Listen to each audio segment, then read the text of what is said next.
It's like a marriage. Okay, at the honeymoon phase, what do you do to build that relationship with your wife or husband, right? Same thing. Once you get into the bed with a retailer, like, what do you do to keep that burning love alive, right? You gotta find ways to grow the business. Welcome to the B2B Breakthrough podcast. We're here to bring you all the best knowledge, insights, and strategies from e-commerce experts, successful business owners, and the team at Alibaba.com that you'll need to grow your business and achieve your next big breakthrough. I'm your host, Ciara Cristo. On today's episode of the B2B Breakthrough podcast, we're joined by Yohan Jacob, founder and president of RetailBound. With over 30 years of retail expertise and a track record of mentoring more than 4,000 clients worldwide, Yohan has seen it all. From navigating the consumer electronics world to helping brands build winning retail strategies, his insights are a masterclass in staying ahead in a constantly shifting industry. Yohan, welcome to the show. Thank you. Pleasure to be here. All right. Now, we've spoken with some entrepreneurs in the past about how to break into retail, how they've exercised their strategies to get their products and their inventions on the shelves in big box retailers. And that's something that you've been really active in the community, helping entrepreneurs achieve.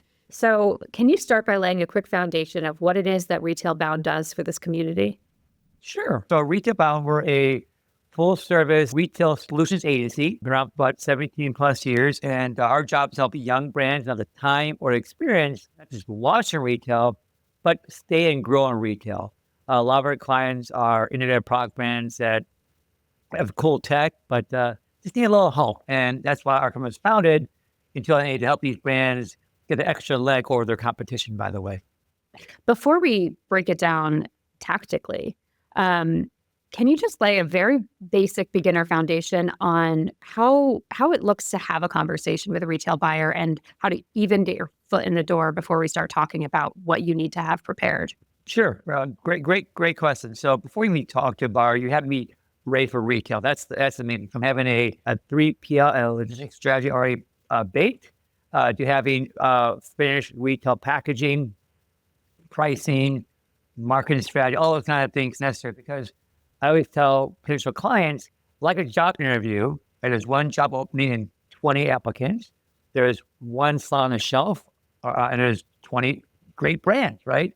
And like a job interview, retail buyer could tell which brands are ready to work with them and which aren't.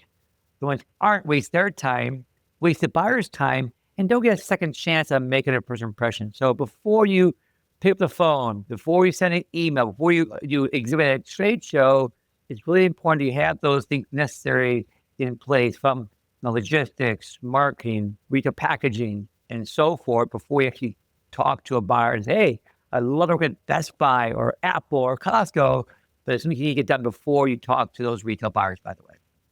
Cool. And to get those conversations started, that you mentioned email, phone call, trade shows, this is where we're finding them. We're cold calling, we're showing up at local trade shows, national trade shows. That's how you get in front of these people? If you didn't have a company like RetailBound, right, it has relationships, or you're using a broker or distributor, yes, the methods would be cold emails, trade shows, it'd be networking, like LinkedIn, right? But those are the things that most brands use. It didn't have a reach like RetailBound in their corner helping them out. So it's a lot of hustling to even start these conversations and find out how to get in the right places. It is tough. I mean, retail buyers today get hundreds and hundreds of unsolicited applications to be a vendor of record. Obviously, they can't talk every Tom, Dick, and Harry, right? So they have to be selective on who they can work with, right? And if you do get a meeting or a phone call to a buyer, you got to be prepared, not just to sell to the retailer, but work with the retailer. It's like a marriage. Okay, at the honeymoon phase, what do you do to build that relationship with your wife or husband, right? Same thing. Once you get into the bed with a retailer like Best Buy, again, what do you do to keep that burning love alive, right? You got to find ways to grow the business because in the beginning, Best Buy is very busy, right? So they rely on you to drive the traffic, you to ship the product, right? You do X, Y, Z. And then once business is rock and roll, and then Best Buy will reciprocate and help grow your business on their shelves, on their website. Cool. That's when you can get into performance analysis and understand who your audience is when they're buying from the retailer perspective. That's correct. Cool. So let's get into those steps to prepare. You mentioned starting with product differentiation. So why is that such a crucial stage in preparing for a conversation with a retail buyer? It's very important because honestly, if you're the same product like the other 20 products he has on your shelf, why should I pick you, right? If you have another iPhone case, another Bluetooth speaker, another massage gun, these are all great products, but they are very saturated categories. If a buyer has 20 of these on the shelf, why should I pick you? Those things that you want to have already predetermined or laid out before you actually, again, knock on that door with that retail buyer. For products that are more unique, and that's where we kind of focus on products that are less saturated, more like first to market, which I'm going to explain call today. Those have a little easier time of talking to a retail buyer because they're 40 XYZ, they're the only one in their space because brand new. We're a brand that has like massage guns or iPhone cases. It's very tough to stand because again, it's hard for a buyer to change, especially in store. Hey, I have 20 iPhone cases and I'm going to change out one for another unless there's a major issue, like says there's a service and supply issue. There are 3PL or logistics have an issue of shipping products on the right time. Their costs are going up, right? They're not doing the marketing to drive traffic. That's the primary reason why a retail buyer would cut or fire an existing supplier in a saturated space like iPhone cases or massage guns. So again, if you're going to get in, if you're in that kind of space, you have a really compelling story why you're better than other 40 brands that he already has on their shelf or their website. And so it's about optimizing and improving along the way as well to stay relevant for those buyers. That's correct. At the end of the day, I do a lot of these podcasts and webinars and seminars, and there's really one secret, right, in being successful in retail. And it's I say it's pretty simple, but a lot of people have a hard time executing it. It's basically making the buyer look good, right? Making the job easier. It's common sense stuff, but a lot of young brands, or brands in general, not young, but brands in general, forget that. Such as providing timely communication, okay? Where it's by email or by phone, right? Hey, if there's a cost increase, there's a product delay, I need to know, right? Or if I need a sample shipped at a certain time, right? There are certain things that buyers get irritated about. And the biggest thing is that a lot of their brands make their job harder. And those brands that make the job harder, probably not going to make next year's assortment. Interesting. So do you have an example that you can share with us of a brand that was able to cut through a saturated market really nicely in this differentiation conversation? Sure. So we have a client or a past client, we just ended with them literally last month. They were for about 3.5 years. One of the products they made was a product called the Bloom, which is basically a indoor air purifier. Now in 2020, air purifiers went up, basically grew because if you were at home, right? And indoor air can be up to 5 times more worse than outdoor air. Okay. So they stand out from a market of air purifiers.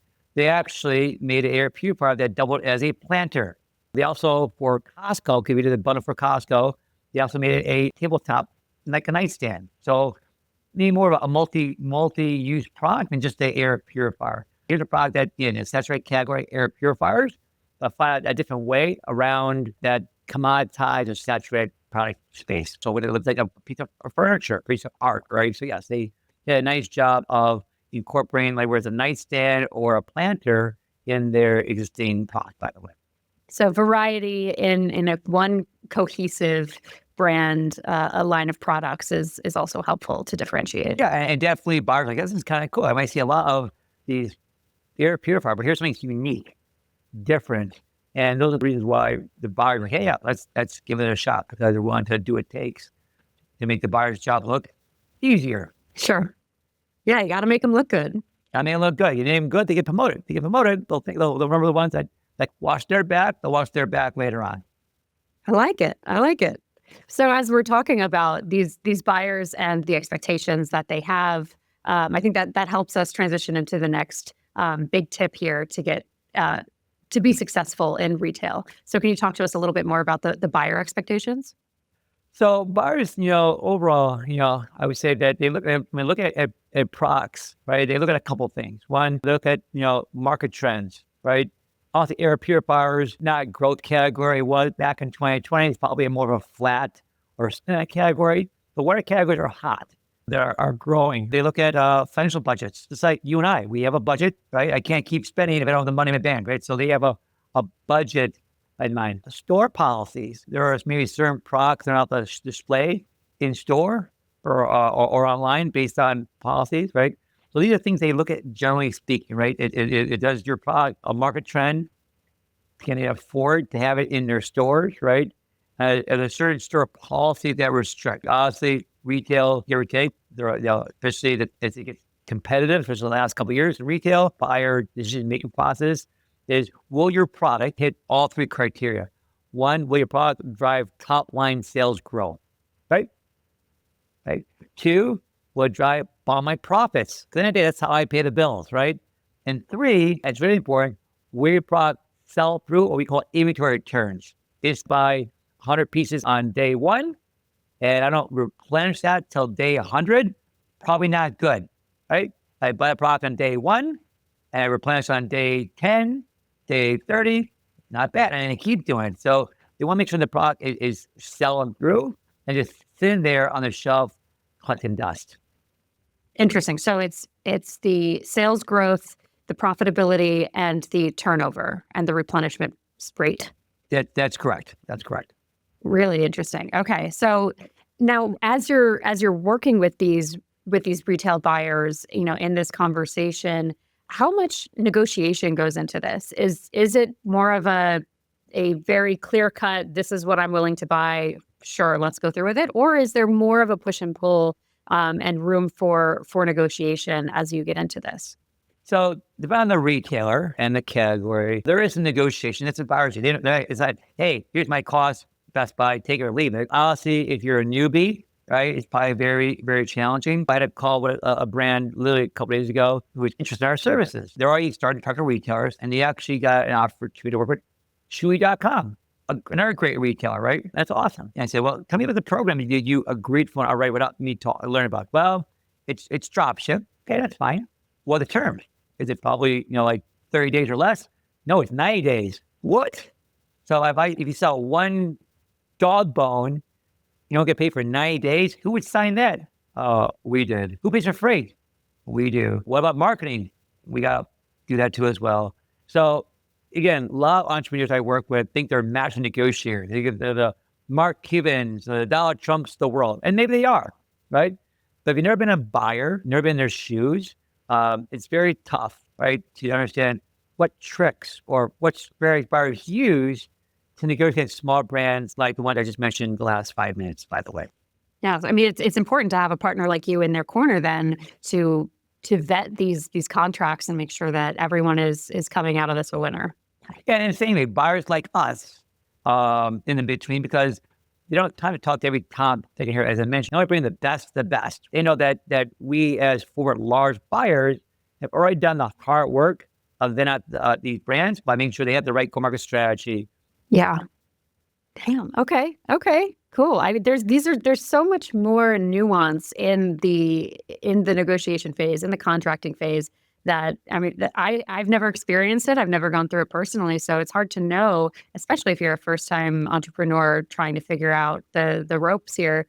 It's a lot to consider, and some things that I wouldn't have been prepared to have in my back pocket, especially trying to be accommodating to a certain extent, knowing that I want to get my product in front of people. You may be willing to take less than you probably should to just get that exposure in the first place, and that's not always the sustainable way through. There are certain things that maybe you could do. Great. Other things like you shouldn't do. Outsource it. Like, again, can I pay my house? Probably could, but do I have the skill or the patience? Probably not. That's why I outsourced someone needed to paint my house, because I don't have the time or the patience to up and down, left and right, and all that kind of stuff. But yeah, I would say that a lot of our clients, I think, they are master negotiators, and there's a lot of emotion when you try to negotiate. It's your baby, right? Your brand. You spent blood, sweat, tears. And when the buyer says, cost is too high, I don't like your product. It's not what I'm looking for. You take it personally. So having a neutral third party like RetailBound that's been on actually both sides of the desk. That's one of our unique of RetailBound is our teammate, our consultants like myself. We're large retail buyers. We're also even manufacturers who've actually sold to retailers. So it makes us look at it. We've been in your shoes as a young brand trying to pioneer into retail, but we also been in the shoes of your customer, the large retail buyer, that sees a lot of brands try to sell them their product. Now, you mentioned the manufacturing side of this and being prepared to meet those profit margins. Part of that is making sure that your supply chain is outfitted to accommodate those demands. So tell me a little bit about your third tenet here on making sure that your supply chain is prepared for this conversation. So a lot of our clients, make their product overseas. There are very, very few products are made here in the U.S., obviously, right? So having a partner like Alibaba or a partner that can ship goods on a timely manner is very important because, if products arrive late to a retailer's warehouse, you get charged. They're called penalty charge, or what I call punk chargers, right? So it's very important they have a partner where it's a 3PL, a distributor, or any type of legitimate agent to get products to the right retailer at the right time, right, at the right cost, right? And if you don't do that, it's going to cost you. And I see a lot of brands in the beginning because they're starting up, a lot of excess funds to find the cheapest solution. Just because they're the cheapest doesn't mean they're the best. And there have been times where we come on board and say to fire our client existing 3PL or logistics partner because at the end of the day, if it's not shipping on the right time, right place, the brand gets left in the hand by the retailer, but I'm the one who gets yelled at, right? Because I'm in between the brand and the retailer. So since my relationship, my stamp of approval, we have to do a good job of vetting out the good and the bad when it comes to logistics. Because again, it's shipped with the right barcode label, packing slip, right? It's short shipped. Right, it's 20 pieces, it's 19 pieces, right? Ship the wrong warehouse, right? Those are things that get called issues with retailers, and they will definitely penalize the brand for making those mistakes. This is a brand that shows that 3PL or logistics partner, by the way. So it's making sure that you're vetting your partners thoroughly to make sure that they have the track record to efficiently ship your products and do it on time. Can you take us back to Logistics 101 for a second here? For the beginners, can you break down what a 3PL is and how to identify the right partners that actually help you get over the finish line here? Sure. So 3PL is called third-party logistics. It could be a warehouse, it be one warehouse or multiple warehouses. The purpose of a 3PL is to basically stock your product and fulfill it on demand. There are two types of 3PLs. One is really that does more D2C, and then there's plan. Ship Bob, ship Monk, ship this, ship that. There's plenty of them out there, right? Then there are, I call 3PL that do more B2B. So instead of drop shipping, when you choose these, you're shipping case packs. And then next is a third one, call it 3PL Plus. A 3PL Plus combines the fulfillment and logistics or fulfillment and warehousing that a normal 3PL would, B2C or B2B. But the plus includes other things. You could be kitting, doing bundles, right? So maybe you have product A and product B separate, and to be drop shipped to a consumer. They can put it in one box, and it's a bundle. It's a soft bundle online, but they'll put two sort of product in a box. They can have point-of-purchase displays. Maybe they actually create corrugated shippers and then pre-fill it and ship it to a retailer. Another plus could be having EDI. EDI is basically a electronic data interchange, or way how large retailers can transmit purchase orders to a manufacturer. And other nice things is they can be a distributor. They may have some vendor codes or vendor numbers with a Target, a PVC, or a Walmart. So they're a quasi distributor, right? So when we're evaluating 3PL, B2B, or 3PL plus, that includes the disty, right? Again, like before, we look at those criteria. what's the cost, right? What's the reliability? And is there any flexibility if there's a urgent, DEFCON 6, request from a retail buyer?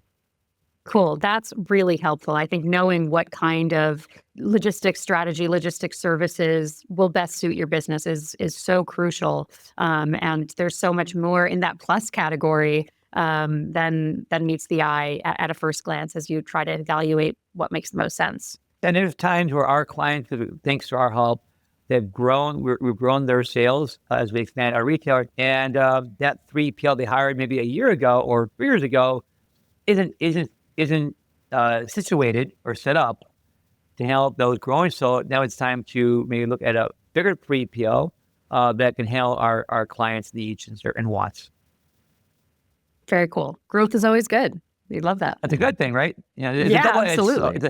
It's a double-edged sword, right? But the longer we're growing the business, we find other ways to maintain that growth. Yeah. Now, I want to transition into number 4 here because having all the back end stuff is great, is absolutely necessary, but making sure that you have that comprehensive marketing plan to make your product attractive to the buyer is massive. So tell us a little bit about the importance of that in these conversations with buyers. So, marketing is very important, right? Marketing could be for many different things, right? And I say marketing, I'm like digital ads and paid search. Those are things that are hopefully more nice to have. When I say marketing could be promotions, probably the biggest thing, right? Where was $199 on sale for $149, say $50, right? I'm a big fan of not promoting often because it does a couple of things. One, it devalues your brand, right? You make less money from a gross profit, right? And third, you're training customers to wait. There's a deal. I have a client that I think it's after a year of going back and forth. They were on sale in 2024. This is not a joke, on their own website, which affects retail, by the way. But they were on sale for 317 days of the year. That's nuts. That's a long sale. Maybe this week it's save 15% off. Next week it's buy one get one. Next one is whatever. Right? You're basically competing against yourself on Best Buy and Apple and Target. So if you're gonna do a promotion, right, at key times like back to school or Black Friday, you want to make sure all your retail partners are on the same level playing field. If one retailer, Amazon or Best Buy or Yohan.com, is below the market, now it causes what we call channel conflict. And that's not good for both the retailer as well as consumers like you and I. So, but promotions are probably the most basic form of marketing that our clients participate in. A key time here to build awareness and drive sales. Other things that are more nice to have, not required, but it's nice to have. In-store education, where it's in-store demo events. If requests are allowed, point-of-purchase displays, right? Because you can't rely on the sales associate, all the time because they're busy. So having a display where an acrylic display or one with a video that kind of explains. So, for example, I was traveling from CES 2 weeks ago. When I arrived in Chicago O'Hare Airport and then walking towards the baggage pickup, I stopped by a Brookstone Airport store. There was one of our clients, a client called Ultra Human, which makes a smart ring. And they had, in that Brook Airport store, a display. So now you actually can see what size am I? Am I a size 9? Am I a size 8? Or am I a size 10? And then also they had inventory you could grab and try it out and demo, right? But having displays is a great way to sell product. A lot of the major retailers have called a cafeteria menu of marketing levers, where it's offline or online. So online could be paid reviews, paid search, banner ads, email blasts, special sales events, right? Those are things that you can invest in, or some may be free, depending on the buyer and the retailer, right? But those are things that we asked our clients to participate, because if you don't do that, you're not going to last very long on the shelf, by the way. Interesting. So it's the elevator pitch for your product that you need beyond getting onto the shelf. You need it to make sure that it's clear and concise in all of your messaging, whether it's a physical display in the store, or talking to sales associates to make sure that all of the humans in the store are able to communicate this point as effectively to your audience as you can online, as well as the copy that you have on the retailer's website to the retail box itself, right? You need to, because I've seen hotspots where the website doesn't match the box, doesn't match the sign, and then the sales is confused, right? So make sure your marketing and brand strategy are the same and all, no matter what the platform could be. That's a really good point, making sure that it's consistent from location to location. Correct. Huge. Now, and part of that is in the retail packaging itself, that, as we were talking about the 3PLs who are making sure that you've got the in-store displays and the marketing, it all comes together with the packaging. So how can you make sure that your retail-ready packaging strategy is exactly where it needs to be to compete in these shelves, in these saturated markets? So I'm gonna answer your question two ways, because I think, because not just retail packaging, it's also the packaging, how you ship to the retailer or the 3PL is just as important. So let's talk about how you ship to a retailer or distributor or warehouse. Some of our clients, when we first meet, I say, what's your case pack? Well, the problem is that in retail, every time the Best Buy's warehouse has to open a box and count 4 units to be shipped out to that one store in Chicago, it actually costs the buyer money because someone's actually has to count, right? If you know that on a Best Buy shelf, that they could fit 3 units, on the shelf, and maybe have 1 unit in the back stock room for replenishment, that's 4.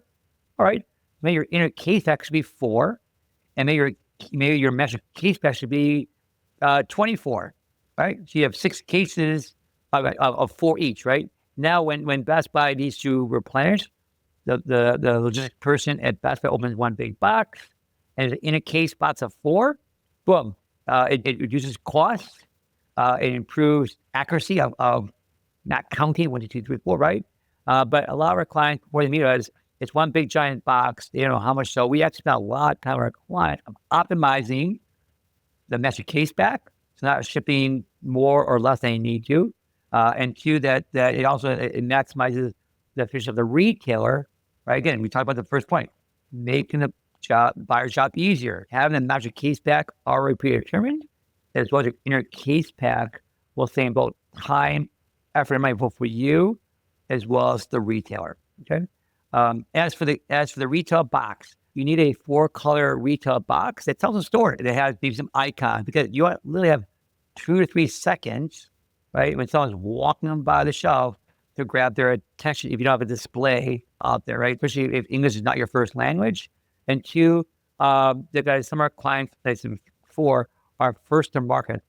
It's something that's totally brand new. You only put so much copy to get till you overdo it. So a lot of our clients are adding QR codes to their front of the box. Why the front of the box versus the back of the box or side of the box? Because we as manufacturers have no control how the box is displayed.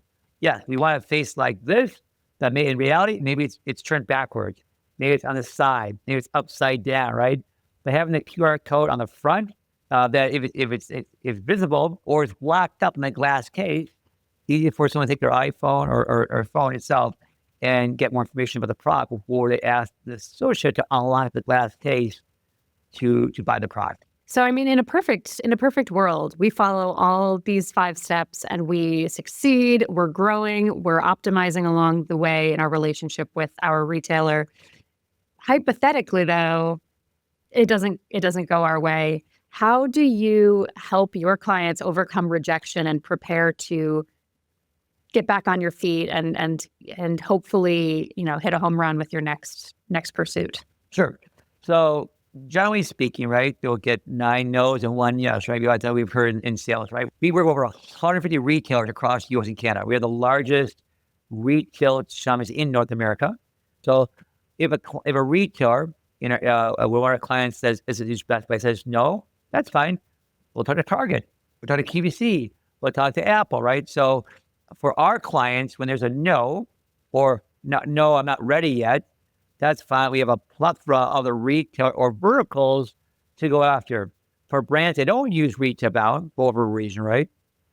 If the retailer says no, not now, it's not the end of the world for a couple of reasons. One, that buyer, at the end of the day, buyer is more subjective than objective, meaning that buyer that didn't like your product today, wait 12 months to 18 months, that buyer may be gone. Good man, he may get promoted. He may leave, right? So the new buyers come in and say, God, I love your product. Where have you been all my life? So I tell our client, if by chance the buyer says no, we have other retailers to pursue. But again, in a year or 18 months, that buyer that said no may be gone. And we have another chance to present again to that along. We don't burn any bridges along the way. That's cool. We heard a similar refrain from one of our other guests. Natalie came on and she said, no's can be not right nows. And it's helpful. It's a helpful piece of advice to keep in the back of your mind to not get discouraged, for sure. Yeah, last year at CES 2024, we went with Apple, with our clients. The product was much superior than what they had in their store and website. And Brian said, I like your product. However, there wasn't a no, right? But I said, hey, however, can you do X, Y, and Z? 11 months later, right, we have a prototype to show Apple, and now we're in discussions with Apple and getting the stores later in 2025.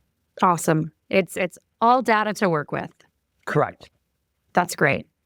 Well, all right. I know we're coming up on time here, so I just want to ask you what's next for you in RetailBound in the coming months, and what are you looking forward to in 2025? For us as a company, we launched a new service called RetailBound Accelerator. It's basically it's almost like a group format of 8 to 10 startups per class that are kind of learning in the trenches with us. We kind of say we take 18 years of instant experience and create an 8-week intensive boot camp, helping brands get ready for retail, like go-to-market strategy, pricing, logistics, packaging, marketing. And after the 8-week course, we'll actually introduce them to about 3 distributors from the pitch their product great. too, by the way. So it's a new product. We're actually taking admissions right now as we speak, and hopefully have our first class start in April of 2025. Awesome. Well, that's awesome. That's a really great opportunity for entrepreneurs. Where can they find you? Where can we look you up online? It's RetailBound.com. That's where you can find us. If you're on LinkedIn, look me up, Yohan Jacob. Love to connect. Hopefully we'll find a way to do business with you in the future. Awesome. Thank you so much, Yohan. This has been really helpful advice for our entrepreneurs. Thank you for the time, by the way. My pleasure. It was great chatting with you. Thank you. B2B Breakthrough is produced by Alibaba.com. To find out how Alibaba.com is empowering its customers with the tools, services, and resources they need to grow their business, visit Alibaba.com. And then make sure to search for B2B Breakthrough on Spotify, Apple Podcasts, or wherever you find your podcasts. Make sure to follow us so you don't miss future episodes. On behalf of the team here at Alibaba.com, thanks for listening.